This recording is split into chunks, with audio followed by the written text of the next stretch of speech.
భక్తులకు అందరికీ నమస్కరిస్తూ మానవ సేవే మాధవ సేవ అని మన పెద్దలు చెప్పారు. పెద్దలు ఏది చెప్పినా కూడా పెద్దల మాట సత్యమవుతారు. మనం ఎవరైతే పెద్దల మాట పాటిస్తామో 100కి 100% మన జీవితము బాగుంటుంది, మన ఆరోగ్యము బాగుంటుంది. 40-50 ఏళ్ళు ఎనిక్కిపోతే ప్రతి ఒక్కరూ శారీరక శ్రమ చేసేవాడు. శారీరక శ్రమ ఎప్పుడైతే మనం చేస్తామో మనకు ఆరోగ్యం బాగుండేదానికి 100కి 90% గ్యారంటీ. దంచడం వల్ల ఆరోగ్యం, గుడ్డలు ఉతకడం వల్ల ఆరోగ్యం, పొలాల్లో పోయి పనిచేయడం వల్ల ఆరోగ్యం, కసు నూకడం వల్ల ఆరోగ్యం, అంట్లు తోమడం వల్ల ఆరోగ్యం. రాంగ మానవుడు ఏమవుతున్నాడు? సుఖానికి అలవాటు పడుతున్నాడు. మనిషి ఎంత సుఖానికి అలవాటు పడతాడో అన్ని రోగాలు ఎక్కువ వస్తాయి. రోగాలు రావడానికి కారణం ఏంటంటే మనం ఒళ్ళు వంచుకుపోవడం వల్లే. అతిగా డబ్బు కోసం ఆలోచన చేయడం వల్ల బీపీలు వస్తాయి. బీపీలు రావడం వల్ల ఏమొస్తాయి? కాళ్ళు చేతులు పడిపోతాయి. కాబట్టి మనిషి ఎప్పుడు కూడా శ్రమ, మనం బాడీని ఎప్పుడైతే ఉంచుతామో రోగాలు వచ్చేదానికి చాలా తక్కువ. ఇది ఎందుకంటే ఇది 100కి 100% సత్యం. ఇది గతంలో పోల్చుకుంటే బీపీలు, షుగర్లు ఇవన్నీ లేవు. ఇప్పుడు ఎందుకు ఎక్కువైపోతున్నాయంటే పని తక్కువ, రోగాలు ఎక్కువ. మనకు డబ్బు ఎక్కువైపోయింది, రోగాలు ఎక్కువ వస్తున్నాయి. ఆ డబ్బును ఏం చేసుకుంటున్నాం? మనం పోయి డాక్టర్లకు ఖర్చు పెడుతున్నాం. వాస్తవంగా చెప్పాలంటే మరి ఇటువంటి నిజాయితీగా పనిచేసే డాక్టర్లకు నమస్కరిస్తున్నాం. ఎందుకంటే గతంలో వీళ్ళు ఎక్కువ డబ్బు మీద వ్యాపకం ఉండేది కాదు. మానవ సేవ అనే అభిప్రాయంతో ప్రజలకు సేవ చేసేవాళ్ళు. ఇప్పుడు ఏమైపోయిందంటే గత 60 ఏళ్ళకి ఈ రోజు మనం చూసుకుంటే ఆ రోజు 10% ఉంటే అవి ఇప్పుడు 90% చేరుకుంది. మానవుడు ఏమవుతున్నాడు?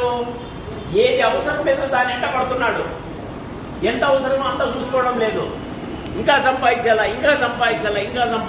దాంట్లో మనిషి రోగాలు తెచ్చుకుంటున్నాడు, బాధలు పడుతున్నాడు. కాబట్టి మనకి ఎంత అవసరమో అంత లిమిట్గా పెట్టుకొని ఎవరైతే ఆ సంపదని తగ్గించుకొని మానవ సేవలో చేయగలుగుతారో వాళ్ళు నిజంగా మంచిది. ఎందుకంటే మనమంతా దైవ స్వరూపమే. ప్రతి ఒక్కరూ మనలో దేవుడు ఉన్నాడు. ఎప్పుడు దేవుడు లేడంటే నేనే ఉన్నాను, నా భూషణ నాకు 1 లక్ష రూపాయలు ఇచ్చింటాడు.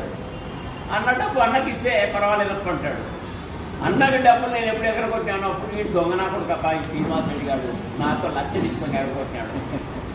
అది సమాజంలో ఎక్కువ ఏమైపోతుందంటే అవినీతి ఎక్కువైపోతా ఉంది. ఈ అవినీతి పెరగడం వల్లే సమాజంలో మంచి వాళ్ళకి ఇబ్బంది కలుగుతుంది, కానీ దుర్మార్గులకి ఎలాంటి ఇబ్బంది లేదు వాస్తవంగా చెప్పాలంటే. కాబట్టి మనం జనరల్గా ఏమనుకుంటుంటామంటే దేవుడు ఆడ ఉంటాడు, ఆ గుడి తిరగల్లా, ఈ గుడి తిరగల్లా, ఆ గుడి తిరగల్లా అంటాడు. ఏం అవసరం లేదు. మనం మంచి పని మన ఇంట్లో మనం మంచి పని చేస్తే అదే దైవత్వం.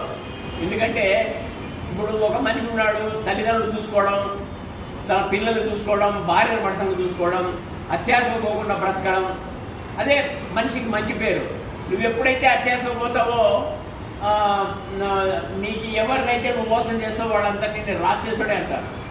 ఎప్పుడు మనిషి మంచి పని చేస్తాడో మంచివాడు అవుతాడు, ఎప్పుడు మంచి పని చేయకుండా దానవుడు అవుతాడు. దానవుడు. మరి మామూలుగా జనరల్గా ఏం మాట్లాడుకుంటాట మనం? అరే నువ్వు వచ్చేటప్పుడు ఏం తేలేదురా, పోయేటప్పుడు ఏం కొండపోలేవరా అంటారు. కానీ నాకు తెలిసిందే విషయం.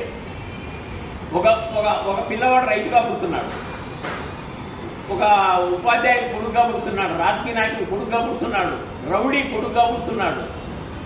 అట్లా రకరకాలుగా పుడుతున్నారు సమాజంలో. మనం ఎంట ఏం తీసుకుపోతాము?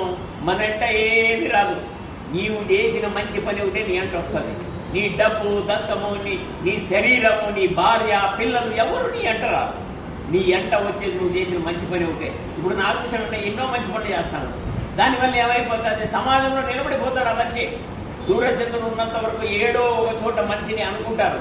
కాబట్టి మనం ఎవరైతే మంచి చేస్తామో ఖచ్చితంగా సూర్యచంద్రుడు ఉన్నంత వరకు మనం ఖచ్చితంగా అనుకుంటారు.